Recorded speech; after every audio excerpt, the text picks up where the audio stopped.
It was one of those nights when the house felt too quiet, almost suffocating in its stillness. I reached for Daniel's phone, only to check the time. Nothing more.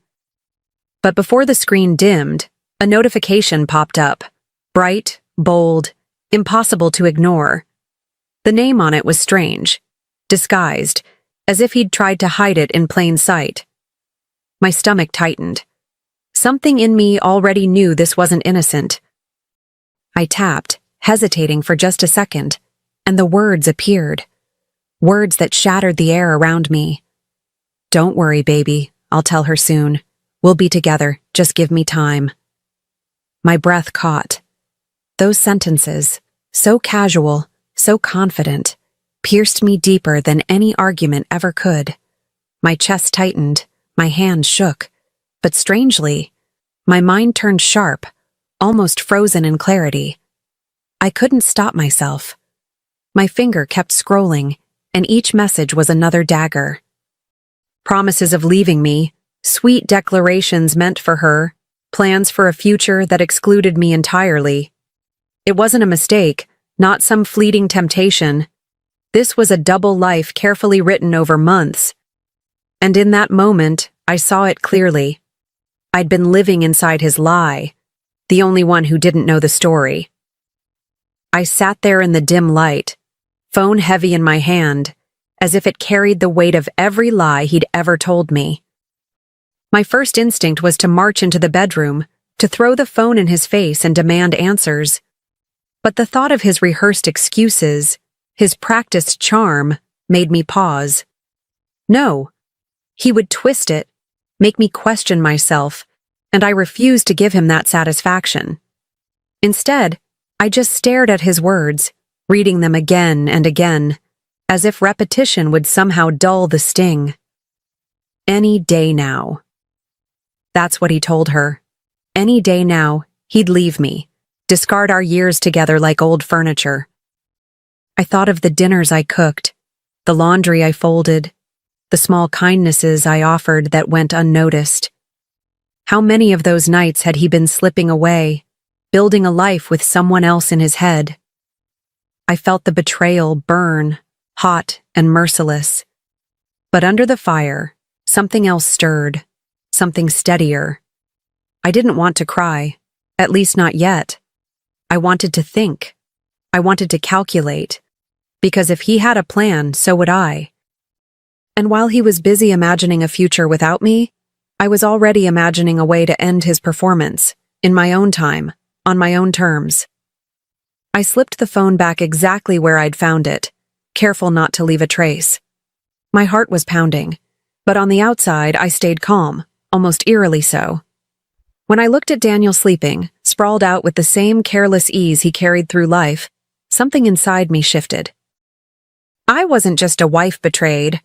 I was a woman waking up, and I suddenly knew I couldn't let him see me break.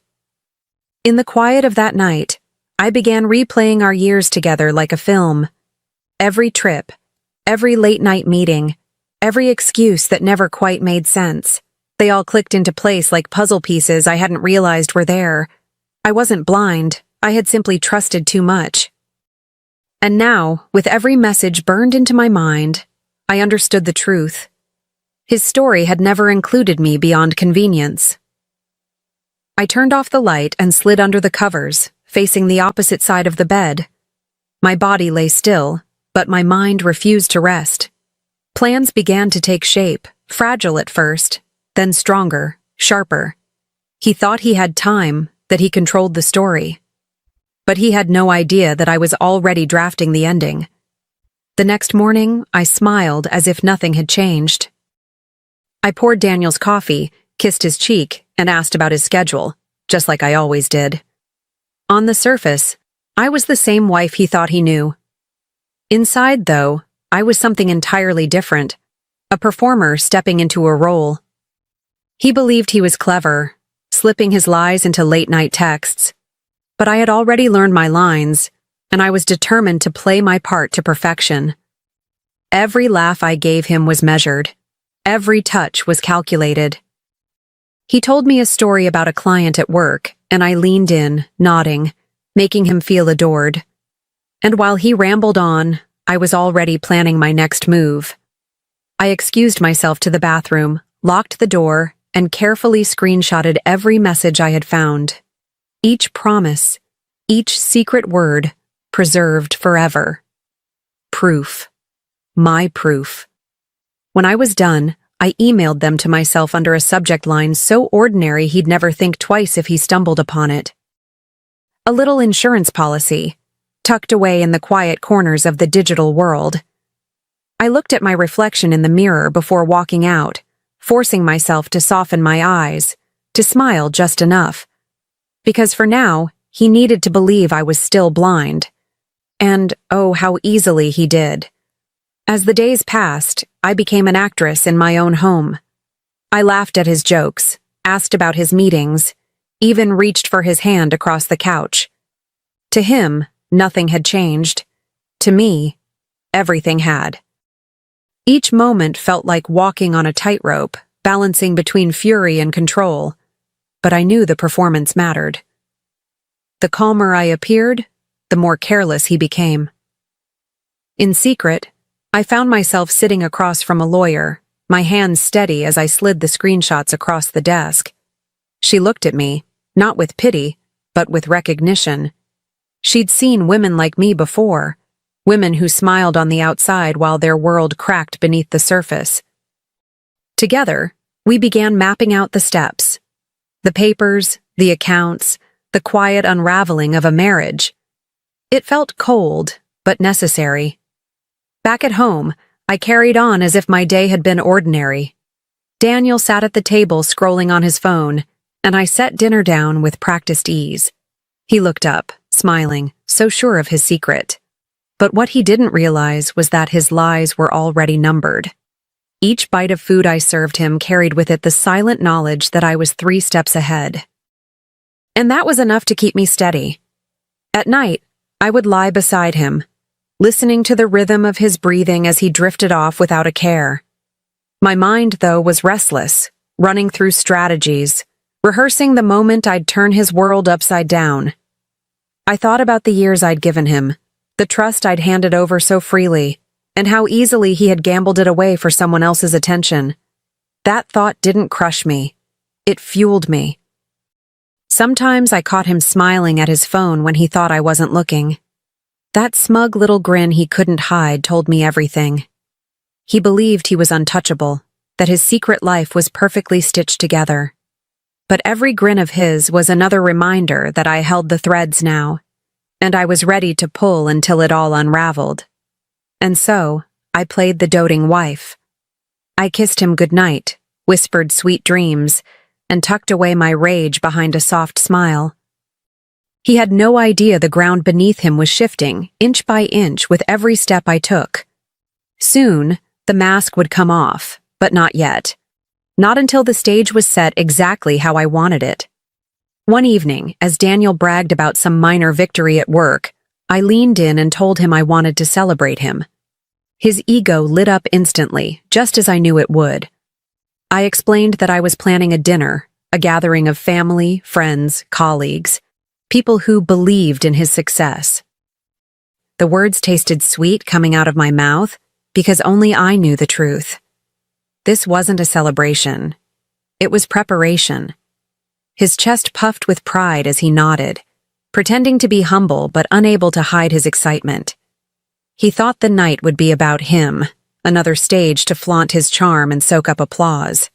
Watching him agree so easily, so distracted by his own arrogance, was almost amusing. He never once questioned my sudden enthusiasm. Why would he? In his mind, I was still the same naive wife he could control. What he didn't see was me, late at night, sitting at the kitchen table with a glass of wine, scribbling guest lists with a steady hand.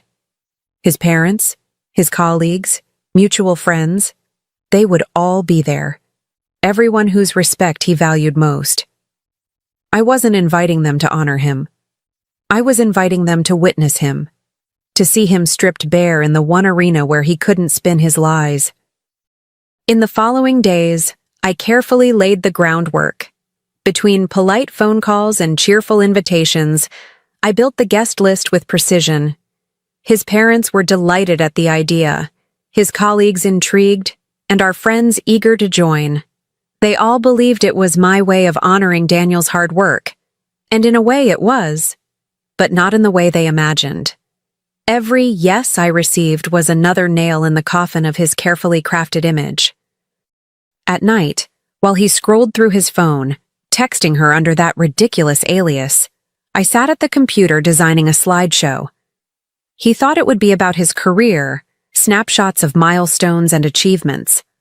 What it would truly reveal were his late-night promises, his cheap declarations of love, his pathetic rehearsals of a future without me. Each screenshot slid into place with a click, until the entire truth formed a story too undeniable to twist. I rehearsed my words silently, almost like a prayer. There would be no screaming, no dramatic outbursts, just calm, measured exposure. He had built a stage for his lies, and I would let him stand on it, only to have the spotlight show everyone who he really was. The beauty of it all was that he would walk right into it, smiling, without the faintest idea of what awaited him. The night before the dinner, I walked through the dining room in silence, picturing the scene as if it were already unfolding. The clink of glasses, the hum of conversation, the proud look on Daniel's face. I could almost hear his laugh, loud and rehearsed, filling the air. And then, I imagined the hush. The sharp, undeniable silence when the screen lit up with his words. That vision alone steadied me more than anything else could. I double-checked every detail. The slideshow file was tucked safely into my laptop, a copy backed up on a flash drive hidden in my purse. The guest list was confirmed. The seating arrangement ensured that his parents and colleagues would have the clearest view. Nothing was left to chance. Because if there was one thing I knew about Daniel, it was that he thrived in chaos. I wouldn't give him that advantage. When I finally slipped into bed, he reached for me, murmuring something about how lucky he was. I smiled in the dark, a smile he couldn't see. Because yes, he was lucky. Lucky that I hadn't ended this already. Lucky that I was patient enough to let him enjoy one last night of ignorant peace before the curtain rose. The dinner began just as I had envisioned. Warm lighting, the clinking of glasses, the murmur of polite laughter weaving through the room. Daniel sat at the center of it all, soaking up every word of praise, his smile wide, his voice carrying just a little too loudly. He thrived on attention, and tonight he had plenty. No one suspected that the evening was more than a celebration. No one but me. I moved gracefully among the guests, pouring wine, exchanging hugs, playing the role of the devoted wife. Every detail was in place. The food perfectly plated, the music soft in the background, the projector set and waiting. My heart beat fast, not from fear, but from anticipation. The moment I'd been rehearsing in my mind was finally within reach. And Daniel, too smug to notice, was walking straight into it. As dessert was served, I took a slow breath and let my smile linger. Then I rose from my chair, the room quieting as eyes turned toward me. My hands didn't shake. My voice was steady. "Tonight," I began, "I wanted to honor Daniel. He's been making some very big promises about his future." I saw him beam, completely unaware of the storm I was about to unleash. I clicked the remote, and the projector hummed to life. At first, a few heads tilted, expecting photos of Daniel at company events or snapshots of vacations. Instead, a message filled the screen in stark white letters on black. "Don't worry, baby. I'll tell her soon. We'll be together. Just give me time." The words hung in the air heavier than any toast could. The room shifted instantly. Gasps, silence, eyes darting between me and him. Daniel's face drained of color. He laughed nervously, mumbling something about a joke or a mix-up. But before he could spin his story, the next slide appeared. Another promise. Another declaration. Then another. Each one sharper, uglier than the last. Conversations that weren't meant for anyone else's eyes now filled the room, undeniable and permanent. I kept my gaze on him, not the screen, watching the panic bloom in his eyes. His parents stared in disbelief, colleagues stiffened in their seats, friends shifted uncomfortably. He opened his mouth again, but nothing came out this time. And in that silence, for the first time in years, I felt a surge of control so strong it nearly brought me to tears. I let the final slide linger a moment longer. A photo of the hotel receipt, time-stamped, undeniable. Then I walked to the table, set a folder down in front of Daniel, and looked him straight in the eye. "Congratulations," I said softly, my voice carrying through the silence. "Tonight you finally get to keep your promise. You're free, just like you said you would be." He fumbled with the papers, his hands shaking, the divorce documents plain as day for everyone to see. His parents' faces collapsed in disappointment, colleagues avoided his eyes, and the room's warmth turned cold in an instant. For once, his charm, his arrogance, his rehearsed words couldn't save him. The mask he'd worn so carefully had been ripped away, and all that remained was a man exposed in front of everyone who mattered. I sat back down slowly, folding my hands in my lap, the weight of the moment settling over me like a calm breeze. There was no need to raise my voice, no need for tears or theatrics. I had already won. He just didn't realize yet how completely his life had unraveled in a single evening, and how far the fall would still take him.